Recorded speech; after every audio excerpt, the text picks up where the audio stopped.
Happy days, episode 7 of the aluminium Gullwing build. Today, we're tackling this rear corner. We've got these two pieces here. We're going to be doing some welding, trimming, deburring to make one rear quarter. Something like that.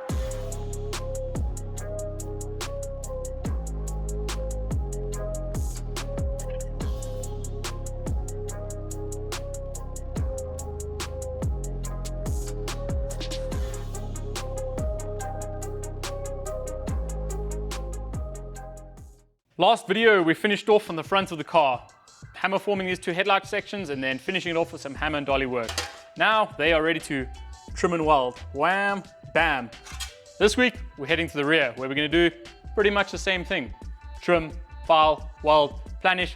So stick around for some satisfying hammer blows and just all-round shenanigans with hopefully a few tips and tricks in between. What I'm going to do now is chuck the clicos that we have into the car, get the panel in place. From there, we can put a couple more clico holes to ensure it doesn't move anywhere. Then get to scribing, welding, planishing, finishing it off.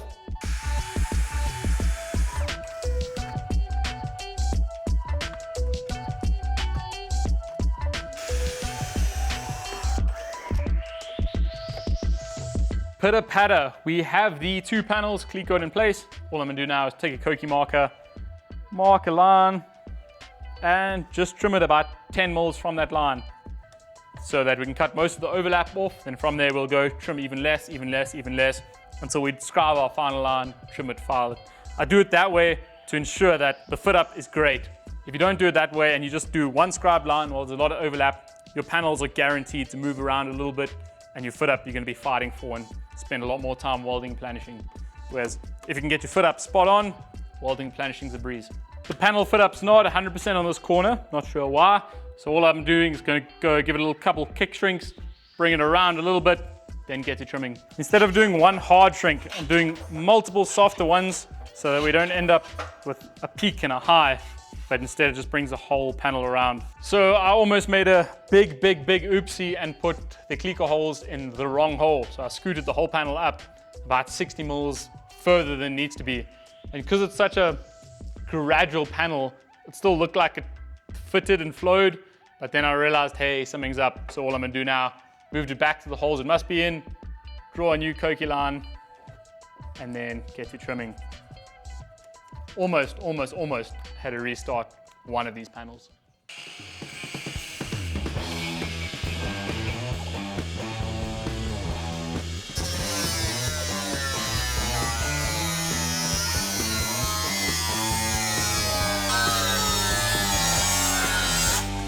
Cool, we've cut the grinder somewhat close to our line. Just deburr it so we don't cut ourselves while we work with it. Now we go and do one more pass, a little bit closer. Then after that, scribe it, cut, weld, get it done. We've got both our trim panels trimmed back now and about a 5 mil overlap. So all I'm gonna do is push down on them, get them to sit nicely where they wanna be. Stick a clamp on the top. Wham bam, push them down, get it to sit where it wants to be, and then clamp it so that when we scribe it, it doesn't move at all. Okay, what we're gonna do is we're just gonna press with the clamps on. So the clamps aren't doing their job, and then hopefully you don't end up with a situation in the end.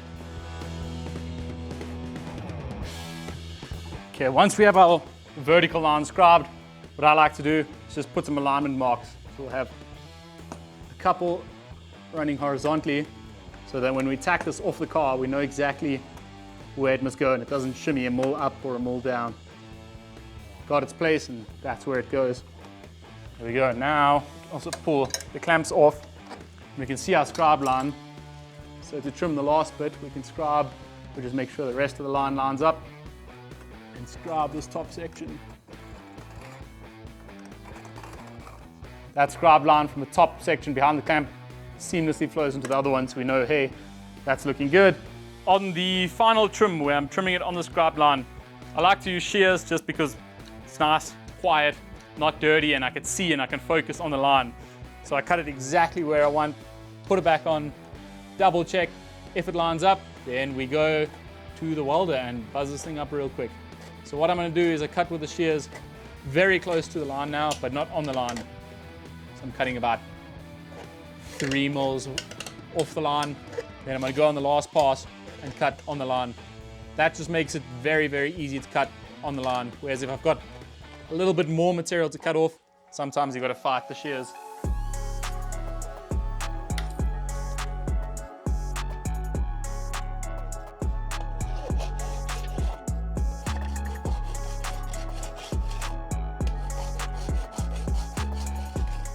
So our panels are lining up and flowing pretty damn good. This corner is a little bit high in the rear and it's not going to flow. So if we press it down, it'll lie to us and look like it's going to. So all I'm going to do is go in the air cold, shrink it a little bit, bend it, possibly wheel it, just get it to flow better, then hop on welding. So I've marked the corner here where I'm going to shrink. To the beauty we go. Barely any pressure, and we're just going to nip it a little bit, get it to come around.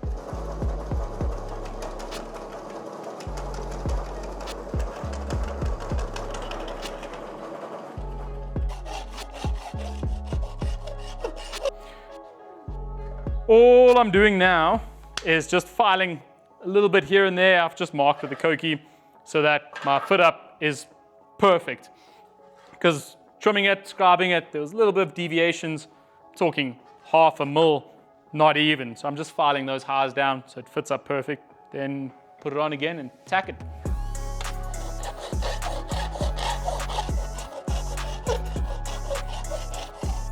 And there we go. That's why I absolutely love the air cold. Half an hour work and our panels are flowing. So now what I'm going to do, the scribe lines have moved around a little bit with the shrinking, scribe some new horizontal lines and take it off and tack weld it.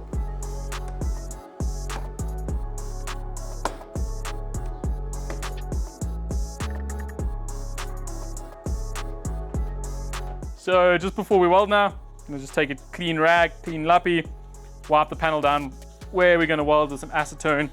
Make sure it is spotless. We want this weld to have full penetration and be a decent weld so it doesn't crack on us.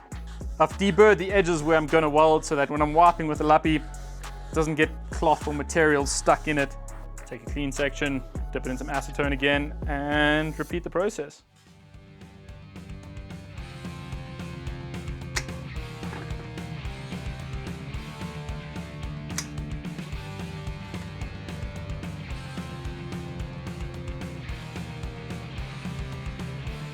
Now we just chuck on a couple tacks, just 3 or 4. Don't planish them, put it in the car, see if it lines up. If it lines up, we'll planish them, put on a couple more.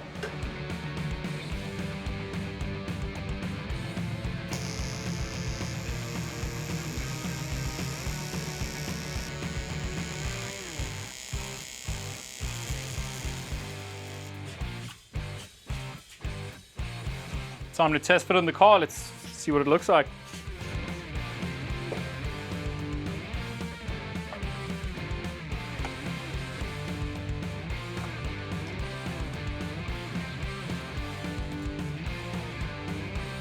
Happy days.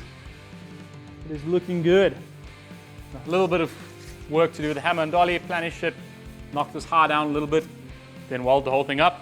I'm going to grind the backside of these tacks now, completely flush, grind majority of the top away, planish it nice and smooth, and then buzz a couple more tacks, and then final pass the whole thing.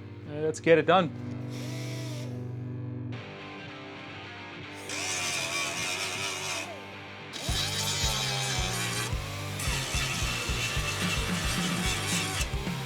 Backside's ground flush, top side, majority of it's away. Now all we do, sandbag underneath, sandbag on top, hold it in place, and planish the rest of the tacks out.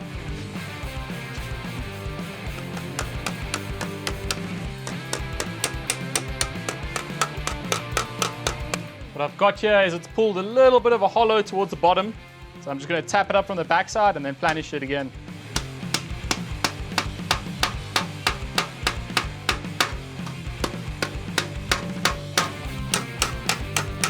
The reason I don't want to planish it all the way up instead of tapping it is I'm going to end up overstretching it then. I rather want to move the metal back to where it wants to be, then from there planish the tack.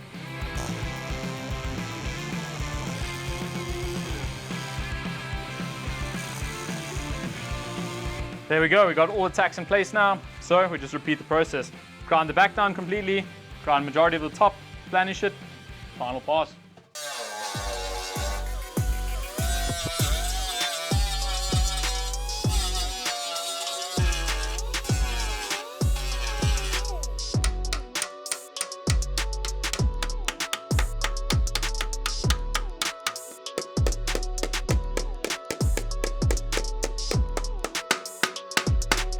Wham bam, we have planished the tacks out now. All I'm gonna do is go and file all the heads of the tacks away.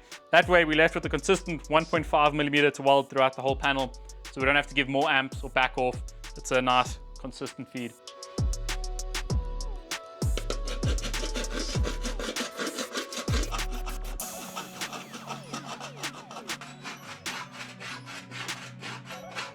Back to step one. Clean it with some acetone, clean the rods again, and then final pass. We got to do a couple passes cleaning now because we've ground, we've put soap, we've touched it, we've just put a lot of dirt on it. So we make sure we scrub it real clean. So what I've done now is I've just packed sandbags underneath and on the backside so the panel can't move easily.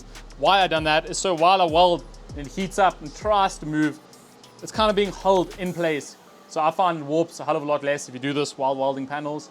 But if you don't, it's just more planishing.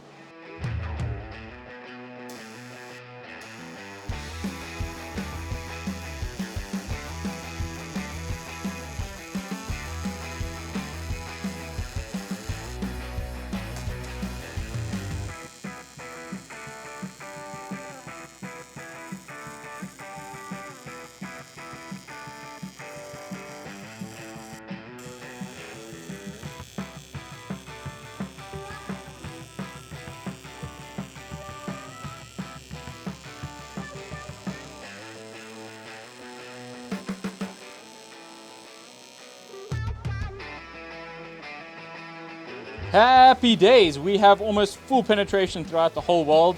We've got a little bit of monkey butt towards the top here, and then another little section, but that's not a problem. All we're gonna do is just buzz it from the back now. Wham, bam, done, grind it down, planish it out. Happy days.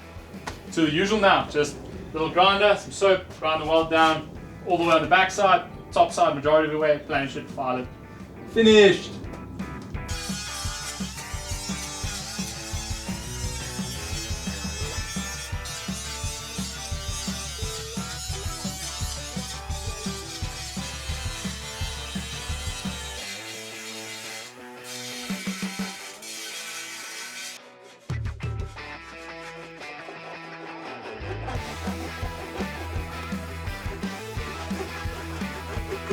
So the fit up's pretty decent now. We've got a whole bunch of overlap on the bottom. What I'm gonna do is just trim that off because we're gonna make the whole bottom piece as one in a separate section and then weld it along the corner edge. So for now, I'm just gonna trim closer to the corner, bend, stretch a little bit more, get this top section to fit up better. Then from there, we just go back and forth, check it, planish, bend, shrink, stretch, get it to fit.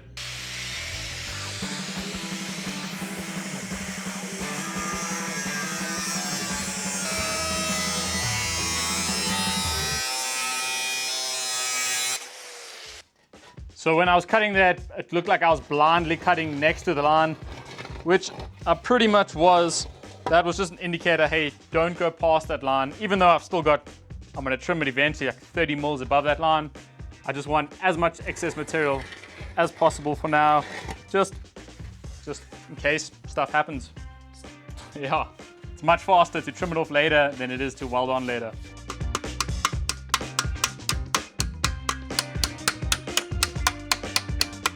All I'm doing now is just scuffing the panel on my weld line to see where my highs and lows are, because it's playing games with me a little bit. Bring up the lows, knock down the highs, and then go back to planishing.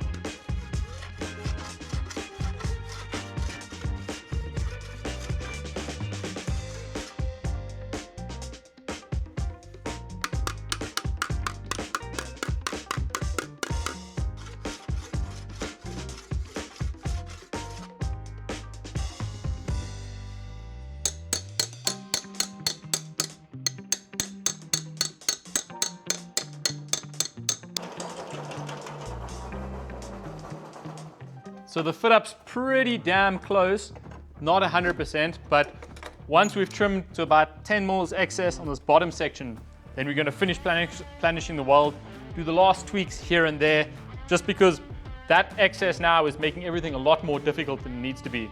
Whereas when we trim it away and only have a little bit, it's gonna be quick to planish and tweak the panel. So that'll be the fastest way to do it for now, is just jump on the next section. that's this episode complete, but this panel not. So we've got 90% complete in this panel, and that's where we're leaving it for now. Like I said, once we've trimmed the rest of the excess in the bottom away, we'll finish it up. But now we're on to the doors. Next episode, we're going to be tackling that, marking door openings, starting to turn edges, and moving towards the front of the car again. Middle, front, back and forth between there. So please like, comment, subscribe. Let us know if the lighting was better in this video or anything else you'd like to see or improvements you think we can make.